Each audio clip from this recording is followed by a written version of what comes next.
I'm James Beckwith, President and CEO of Five Star Bank. As a community bank, we believe that open dialogue about the issues affecting our region is vitally important. From the economy to the environment to social issues, we look forward to the conversations and hope you'll join in.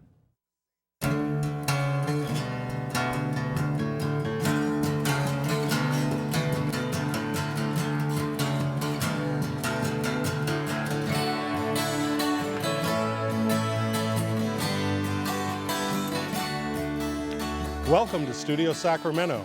I'm your host, Scott Syfax. Downtown Sacramento, it's a place where people have seen fortunes rise and fall over the past 20 years. But how does the capital city's core compare to cities throughout the nation? Today I'm joined by Michael Ault, Executive Director of the Downtown Sacramento Partnership, and David Watts-Barton, Editor-in-Chief of the Sacramento Press. Welcome, gentlemen. Thank you. Thank you. Well, let's talk for a moment. What is the importance of downtown Sacramento to this region's reputation and to its citizens? You know, I think downtown Sacramento, when you look at this region, is the heart and soul of this community. And I think, you know, many times urban communities are defined by the strength of their downtown. And, you know, I think we realized that if downtown was truly going to be successful, we needed to have it be a place that was not just a place people worked, but was a place that was, you know, a place for good restaurants, for good food, a place that people wanted to come to. I mean, downtown needs to define itself not just as a destination, but a special place. And I think, you know, a lot of efforts over the last several years have been made to make downtown Sacramento truly a destination. And I think that this community really has responded in a way that has brought some of the best and brightest ideas into the central city. David, how do you, as a person who's been watching downtown for over 25 years, how do you evaluate where we are today as opposed to where we were 20 years ago? That's a hard question to answer. There are many different ways to evaluate it. If you evaluate it in terms of, as Michael was saying, businesses, restaurants particularly, bars, people wanting to come downtown, I think it's night and day from what it was when I first started coming downtown. Because I grew up out in Carmichael, and so downtown was, I mean, you came downtown and there wasn't much to go down for. There were a couple of breakfast places and a couple of restaurants that were super old, sort of old money or, you know, grown-up places that kids like us didn't necessarily. Like the Firehouse or something like that. The Firehouse or Sutter Club, places like that, or Frank Fat's. But there just weren't very many. And there were a few shows, but not that many. I mean, it was, things have changed enormously. There's so many more businesses now. So in that respect, I think that it's improved just exponentially. I think also at the same time that a lot of the problems that we have and a lot of the urban problems that we've had that have come along, particularly even just in the last few years, but over time have been, they tend to get sort of concentrated and a little bit more focused. They're more apparent downtown than they maybe are out in more suburban areas, even though the suburbs have at least their share of those problems as well. Well, Michael, your organization, the partnership, spends a lot of time in trying to deal with those problems and trying to put a forward motion on the improvement of downtown. What are the issues that today you think that most people need to know about in terms of our forward progress, and which are the ones that keep you up at night? You know, people need to feel good about their experience in coming downtown. I mean, it takes one bad experience for somebody to go back to their community and talk about you know, their experience coming downtown. And so we spend a tremendous amount of our time and resources making sure everything from basic maintenance and security services to putting people in place to be the eyes and ears of downtown. You know, I think the evolution of what the central city really has become, I think, has been a growing experience. I mean, it used to be Monday through Friday, 8 to 5, you simply came and worked downtown. And I think as we've extended that experience, we've given people a reason to say, you know what, at 5 o'clock, there's no reason to go home. We can stay, we can go to the theater, we can go to a show, we can have dinner, we can go see some live music. And I think we have given people an opportunity to extend their experience downtown, but at the same time, we need to make sure that they understand that their experience down here is going to be a clean and safe one. I mean, Downtowns are different. You know, the suburban experience that you have going to, you know, a shopping center or a movie theater is different in an urban center. We do have social services and issues related to, you know, some of the transient population, but the management of that and working with a lot of the social service providers to provide some real resources is an ongoing process. And I think it's similar to what you see in any urban center. But you know, there's always got to be a balance, and the resources associated with that always have to be a priority to make sure that, you know, the environment is a clean and safe experience. And we're also fighting, and the downtown partnership is particularly much larger urban and development trends that materialized since World War II, basically, with the progressive abandonment of downtowns and the destruction, in a lot of cases, particularly in Sacramento, of huge areas of downtown and redevelopment. Which is a good thing by and large, but it's been used to sort of clear out a lot of areas and to take a lot of the heart out of what was, you know, up until basically I was a kid, was an extremely vital downtown. I mean, we used to come down to K Street, and there were, I think, 4 huge movie theaters down there. I mean, they were amazing, all like the Crest or bigger, and they're all gone now except for the Crest. And so a lot of that stuff was taken away, and so we started sort of bringing people in, as Michael was saying, during the daytime to work and all the state buildings, and then they would head back to the garage and to their car and out. And that's really changed. The other thing I wanted to say was we should also distinguish between, there's downtown and midtown. Okay. I think people in the suburbs think of downtown as the whole central grid. I know people who live in Land Park and East Sacramento who refer to themselves as living downtown. Downtown is actually, in terms of the downtown partnership, and where I live also, is the area down, mostly the sort of state, the triangle there, the city, you know, City Hall, County Jail, Federal Building, Capitol, that's downtown. And so Midtown is the area that has gotten sort of the lion's share of a lot of these new restaurants and places like that. So downtown is getting more of them, but there's still, you know, there are a lot more people who live in Midtown. Downtown, people don't live so much downtown. There's a very small number of people who actually live there. That's changing, and some of the developments that we're seeing on K Street, it's development that we're seeing at 7th and H, there are a lot of places that are being built to house people so that we do have people downtown. Let me challenge you a little bit on this, is that you're a resident of downtown and you have had a long time stake in the downtown area. But when people are out in the suburbs and outside of the grid, so to speak, they would consider, most of them I would think would consider downtown as everything between the freeways and the river. Yes. Okay? But as an expert on this, you say that downtown is both downtown and midtown. How is downtown marketed? Is it as 2 separate areas, or just the core, or is downtown, from the perspective of how this city is marketed, is downtown the bigger grid itself?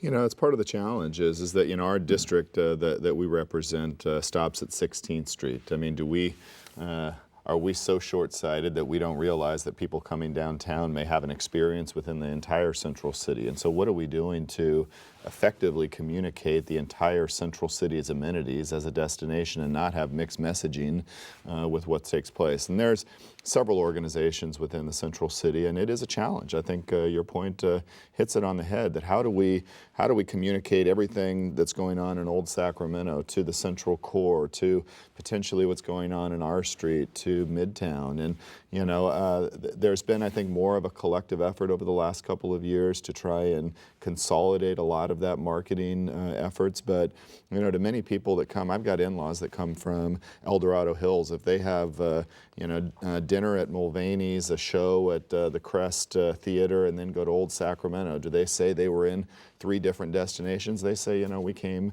to downtown and had a good time. And I think we probably put more emphasis on geographically where you're at than most people do. But as a journalist, your point is well taken, David, in that the interests of an Old Sacramento versus a Midtown are very different in terms of who lives there, what are their primary concerns and the like. And so the diversity of interests obviously become a lot more geographic specific. But in terms of trying to create that cohesiveness, it does raise an issue that's often talked about, which is what is the balance? Because you have residents who want a tranquil yet urban existence, yet at the same time, we have the vision of the 18-hour city where it is that we're trying to animate and create more activity. And you see those things rub up against each other in things like Second Saturdays. How are those things being resolved right now? You know, I don't know if there's a real conscious push to resolve them. I think that it's just, as Michael was saying, people come down, most people do not think about the difference, but they don't cross 16th Street and think, oh, I'm in Midtown now. Right. Although, I mean, there is a noticeable difference. I mean, I go to Midtown all the time. I was there last night, and I cross over, I ride my bike everywhere usually, and it's all accessible to me, but you cross 16th Street and it does have a different feel to it. And I think part of it is because there are a lot more people living there. I think that's probably the biggest difference, is that there are a lot more people. And also Midtown wasn't hit nearly as hard with all the redevelopment and tearing things down and building shiny new buildings and things like that we even had. the scale of the districts. I mean, you've got much more vertical projects within the downtown core. I mean, it is where, when you look at the central city and you talk about 100,000 employees, about 70,000 of those employees work within the downtown central business district, which it roughly is. Midtown, when you really look at a San Francisco comparison, you've got California Street and the high rises, then you've got Fillmore and some of the areas that have a much lower density, restaurants, bars, clubs, where the people live and play, and then also where they work. And I think these districts have, many times there's a line that these districts don't really communicate and cooperate effectively, when I think they really complement each other very effectively when you look at how the patterns flow. I mean, downtown has added some good restaurants to complement some of the restaurants that are there, but the reality is many people live in Midtown and go through both. One of the things that is most interesting to me as a new development is that you go down to K Street Mall on a Saturday night today, and it's shocking. There are people walking around. It's animated. It's dark outside, and yet people are moving back and forth down K Street, especially in the areas around the Cosmopolitan down to where the Hyatt is, to the convention center. And that's a change that as a suburbanite, I didn't know was taking place. What is it that people that are out in areas like South Placer County or Elk Grove and the like, who have all of their amenities within a short drive, what are they missing out on that's happening in downtown right now that's exciting?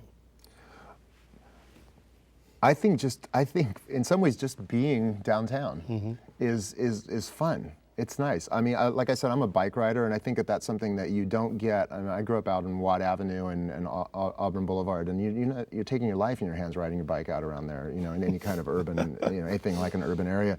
Whereas Sacramento, it's downtown, it's just much more built that way, and a lot of places have bike racks and things like that, but also walking. And you can go park your car one place and walk around. There's still, you can't walk all over downtown. It's something like, or Central City, it's like 800 square blocks, but there are areas. There's the J Street corridor, there's 20th and J and K, there's K Street Mall. There are a number of places where you can get out and walk around and move around, and there's an ease and you open this is going to sound kind of, and opening yourself up to serendipity, like you run into people. If you're in this area, you go out and you run into people. Last night I was going to the Rubicon to meet some friends, and I saw some other friends sitting outside at the Water Boy, and so I talked to them for a while. And then when I was standing out leaving, somebody else walked by on their way over to 20th and K. And so when you're out in it like that and you're not in your car, you're not moving from home to your destination and parking and going into this one particular place, you are part of this urban mix. And that to me is what is fun about it. And that's what's reminiscent of other cities that I enjoy so much. And that was sort of missing in Sacramento when I was growing up. It was all about getting in the car and driving somewhere and parking. And a lot of people still like that. A lot of people still like the accessibility to just getting in your car and going somewhere. But I think that the car has been a real mixed blessing when it comes to Sacramento. And I think getting out of it, and that's one of the things that's a real good option in the central city, is you can get out and walk around. When you look at K Street, I think I think it's a fair statement to say downtown perception will always be tied to the success or lack thereof of the K Street Mall. And I think, you know, the adage, if you use serendipity, I'm going to use if you build it, they will come. And I think K Street, people have waited so long for K Street to be relevant. You know, there's a woman that deserves a medal, Sid Garcia Heberger, and her husband, Manager of the Crest. Bill, runs the Crest Theater. And that she will tell you a story that for years, it was just us. We were the only light on that mall, and it was the only reason for people to come to K.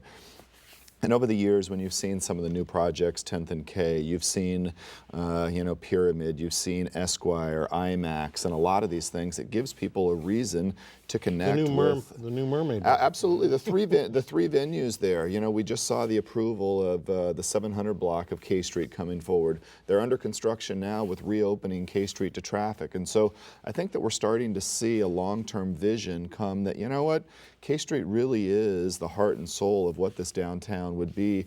Do we look back and say, you know what, we never should have closed it to traffic in the first place? But I think, you know, David hit it right on that, you know, it's a place to go and be seen. It gives you the opportunity within the central city, and K Street is a great example. I don't need to know where I'm going. I just know I can go there, and there's going to be options and plenty of things to do. Absolutely. Right.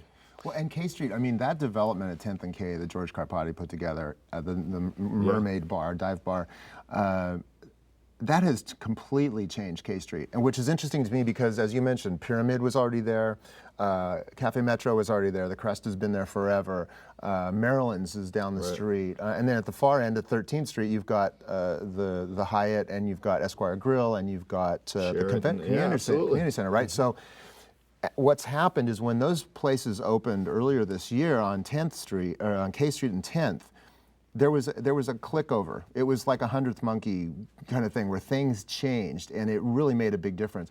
And 700 block, I think, is going to be done in 2 years. And that's going to be 14 businesses with about 160 housing units. That is going to change K Street Mall even more than Dive Bar has. So I think that we really are, after all these years of people trying to do things at K Street, and when the cars come back on, I think that's going to make a big deal, even though I was bagging on cars a minute ago. I think that having the cars on that street is going to open it up, and people are going to see it and get out of their cars. But once you come through there and you can sort of see things, it's like, oh, it's not so scary anymore, you know. Well, I want to come back to a thread that you mentioned about heart and soul. There has been a perennial debate where we talk about, in order to become a world-class city, we need to become San Francisco, LA, Portland, and that's one side of the debate. The other side of the debate is, what have we got that's homegrown? How do we be our best us? Where do you gentlemen come down on that, and why? You know, I think it's a little of both. I mean, I think part of the, and Steve Hammond with the Convention and Visitors Bureau may throw his shoe at me for this, but I think that proximity of where Sacramento is lends us a wonderful opportunity to be close to a lot of regional amenities. I mean, you know, you can jump in your car and be in Napa and San Francisco and Tahoe, and I think that's one of the joys of living here. But let's not discount this incredible community that we live in. The central city is extremely walkable. There's great events, there's great food, there's great sense of community here, and I think for years we have not paid attention to the strengths that we represent, and always looked at how do we make ourselves Sacramento, Seattle, Portland, when, you know, this community is surrounded by two wonderful rivers. We've got a great history in this town. We've got, you know, a community that truly loves Sacramento and the downtown more than I think that history shows itself. David, when we were talking earlier, you were talking about the demise of the California Pizza Kitchen chain restaurant and what's going in there, and how that might be an example of how it is that homegrown, there seems to be a little bit of buzz with regards to what we grow here. Yeah, I think people, and I think it's part of a larger, more local orientation in a lot of places. I think as the world gets bigger and more complicated, people tend to focus in a little bit more on what's around them and what they can actually affect. And what I've found is that a lot of my peers and younger people who have come along who are committed to Sacramento in a way that my generation was often, we were just like, I'm out. you know, and a lot of people left, but a lot of people came back too, and a lot of people have gone out and lived in different cities, and the draw of home is very powerful for people, and so people come back and they also can make an impact here that they might have a very hard time doing in San Francisco, even San Francisco, which is not that big a city, but you know, compared to New York or LA or something, you can come back to Sacramento, you can open a business, and there's a lot of support too. You notice a lot of the developers and a lot of people here in town there are a lot of father and son combinations, and there's a family orientation to it that I think that maybe 20 years ago we would have thought was sort of small time or you know, not big city, but now it's something that it's powerful and it's good, and it's using all of our connections to make things better, and people sort of having an idea of like, no, this is where I'm going to make my stand. This is where I'm going to have impact, and this is a place that I can do it. Now we've talked also there are some restrictions on what people can do. We could talk about that too, but there's a lot of leeway. Let's hear a little bit more about that. Well, it's a little bit of a shift, but you know, we've talked about this. Businesses have a hard time in Sacramento. Sacramento is not a particularly business-friendly environment. There are a lot of, because we lived in a mixed downtown, we have a lot of residential right next to commercial, and so there are a lot of restrictions, and it's an ongoing process trying to work between different interests and trying to resolve things when you have a lot of different mixed uses in one area. Help me out here. You know, we need to be able to balance. I mean, we realize that part of the strength of the urban center is the wonderful neighborhoods that we have around that. How do we preserve the integrity of the neighborhoods, but also realize that we've got an emerging business entertainment district that wants to grow? People expect a lot out of an urban center. I mean, people, you know, downtown should be a special place. It should be a unique urban. It shouldn't duplicate what you can simply get by driving to your You say that people center. expect a lot out of downtown. What is it that we need that we don't have today? You know, I think that this community needs to do, needs to continue to grow and evolve with local talent. I mean, we are seeing much more in the way of new restaurants, new bars, new clubs, and these things to come together. And I think people are looking for that. But I do think that we need to be able to grow in a managed way that is going to allow us to complement what's currently here. Well, let's take one item of discussion right now. In addition to reintroducing cars onto K Street, another big issue that's come up is the state of downtown Plaza. What do we do with it? And there have been all sorts of different sorts of ideas that have floated up, everything from creating a technology center to universities. What are we missing? What might we do with some of the spaces that are currently underutilized or could be repositioned? Well, downtown Plaza is more Michael's bailiwick than mine. I wanted to even before we say that, I want to say we are in a really, really bad economic situation in this town right now. We're in much worse shape than almost all the rest of the country. We're having a very hard time. So it is amazing to me. In Sacramento Press, we cover new businesses opening all the time. I thought we were going to be covering a lot more businesses closing, but people are taking advantage of the fact that the commercial rates are way down, and so people are still plugging away at it and trying to start places. But the overall context still is that this is a very, very, very challenging economic time. We're being hit harder in this town because of the state government, because of all levels of government, and because of the construction industry being completely just shot, basically. We're having a very hard time with that. So anything that we talk about takes place in that context. The downtown Plaza, you know, some have criticized Westfield, the owner, but as Michael said earlier when we were talking, you know, Westfield, if they thought they could be making money on that mall, they would be putting more into it. But they're making money in Roseville, and that's where everybody wants to go. So I think it does have to change. I was a proponent of having the arena down there. I thought that would have been would have really built out the center. But the problem with that is that it creates so much density, and people in Sacramento are not accustomed to density. We're almost out of time, and so I want to ask both of you in closing your big idea. If there was one thing that this city and this region could focus on for downtown Sacramento over the next 5 years and get it done, what would it be? Michael? We have got to move the process in the rail yards forward. We've got twofold. We've had tremendous support for the development of the intermodal facility and the ability to tie that project in. Okay, we're going to have to cut you right there. David? I think more housing, particularly if you're talking about downtown, we need to have more people living in the area, and the people who live here have a stake in it, will patronize businesses, will be on the street, and will make it feel that much more vibrant and alive. And that people attract more people. Okay, all right. Well, I would like to thank our guests, Michael Ault and David Watts Barton, for their attendance today on our show. That is our show for today. There's lots of talk on television, but only a few places where you can be a part of the conversations that matter. I'm Scott Syfax, and you've been watching Studio Sacramento. Join us next time, right here on KVIE.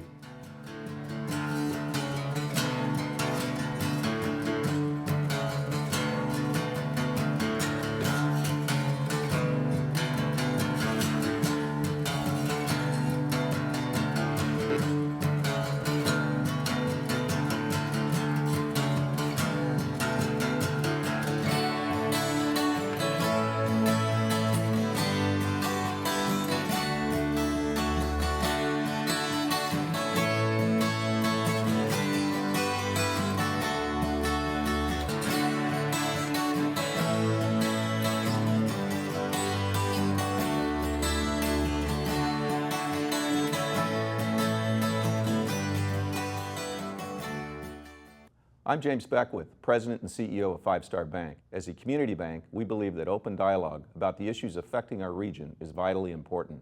From the economy to the environment to social issues, we look forward to the conversations and hope you'll join in.